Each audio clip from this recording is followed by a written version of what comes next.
Today's meditation is based on Romans 10 from the Passion Translation. The passionate desire of my heart and constant prayer to God is for others to experience salvation. Although they may be deeply devoted to God, many ignore the righteousness God gives. I used to want to be acceptable to God because of my own works. I refused to submit to God's faith righteousness. But Christ is the end of the law, and because of him, God has transferred his perfect righteousness to all who believe.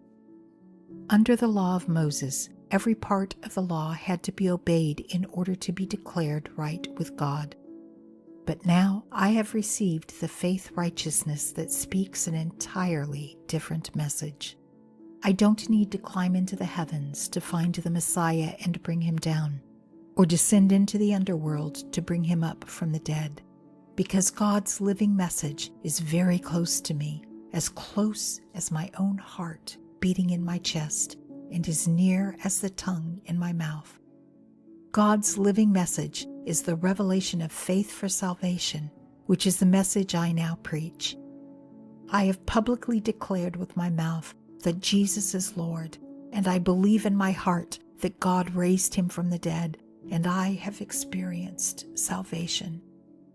My heart received the gift of righteousness of God, and my mouth confessed it, resulting in salvation.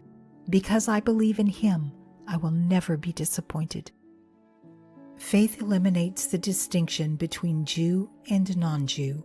God is the same Lord for all people, and he has enough treasures to lavish generously upon all who call on him. I called on the Lord's name and experienced new life. But how can people call on him for help if they've not yet believed?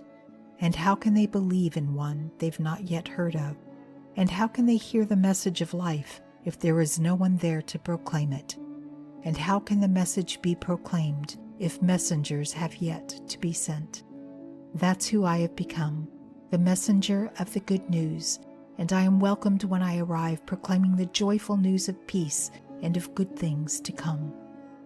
Faith was birthed in my heart when I responded to God's anointed utterance of the Anointed One. The voice has been heard throughout the world, and its message is gone to the ends of the earth. When I wasn't even seeking him, he manifested himself before me, before I even knew enough to ask to know him. With love, he held out his hands day after day, offering himself to me.